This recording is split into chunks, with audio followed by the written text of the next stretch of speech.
पतन और लोकतंत्र विषय पर चर्चा करने के लिए उपस्थित हुए हैं। साथियों, स्वतंत्रता, समानता, बंधुत्व, न्याय ये संवैधानिक नैतिकता के मूल तत्व हैं। स्वतंत्रता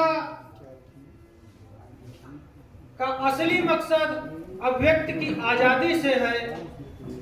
अभिव्यक्ति की आजादी में सहमति को पुरस्कार और असहमति को अपराध मान लिया गया है।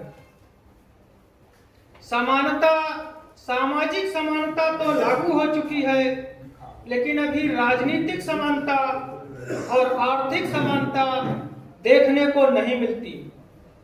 बंधुत्व भी, सामाजिक बंधुत्व लगभग कायम है और इसी पर हमारा देश आधारित है। न्याय के विषय में न्यायिक न्याय से ना उम्मीद नहीं होना चाहिए। समाज के दबे कुचले हर व्यक्ति को न्यायिक न्याय से उम्मीद रहती है। न्यायिक न्याय भी राजनीतिक और आर्थिक तौर पर नहीं हो रहा है। संवैधानिक नैतिकता का पालन जब तक ईमानदारी से नहीं किया जाएगा, तब तक वास्तविक लोकतंत्र की स्थापना नहीं हो सकती।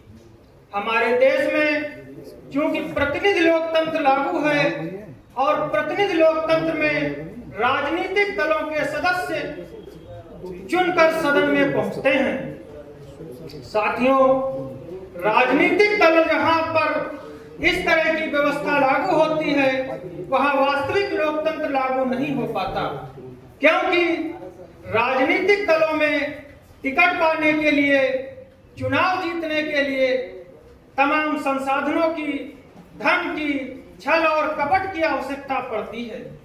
साथियों, हमें विचार इस बात पर करना चाहिए कि इस दलीय व्यवस्था में अच्छे लोगों का चयन कैसे हो। आज जहां इस बुद्धिजीवी सभा में सैकड़ों लोग भी, यानी सैकड़ा भी शायद पूरा न हुआ हो, इसी शहर में किसी दल के दफ्तर में चापलूसी करने वाले लोगों की लाइन लगी होगी। साथियों, इस दलीय व्यवस्था में जब तक सही लोग जीतकर, अच्छे लोग जीतकर पार्लियामेंट नहीं पहुंचेंगे, तब तक संवैधानिक नैतिकता बचा पाना मुश्किल है। और वैसे भी संवैधानिक नैतिकता का पतन उसी दिन हो गया था जिस दिन आरक्षण में धर्म को घुसेड़ दिया गया था।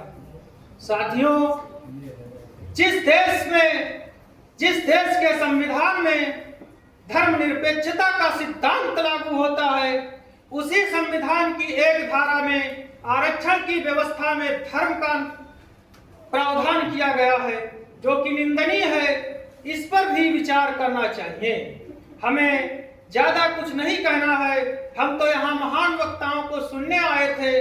साथियों, हमारे साथ बार काउंसिल के प्रत्याशी जुनैद खान साहब और एनआरसी सीए आंदोलन में जो पहला व्यक्ति जेल गया था, वो इसरार अहमद साहब यहाँ हैं, और हम शोएब साहब से पहले से परिचित हैं, क्योंकि हम इलियास आजमी साहब के शागिर्द हैं।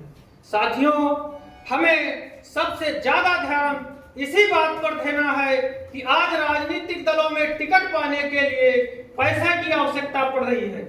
वहां किसी अच्छे आदमी को टिकट नहीं मिल पाता है, वहां ढोंगियों को, मक्कारों को और अपराधियों को टिकट मिलता है। इसका पतन करने के लिए और इसको खत्म करने के लिए हमें सामाजिक आंदोलन चलाने की जरूरत है।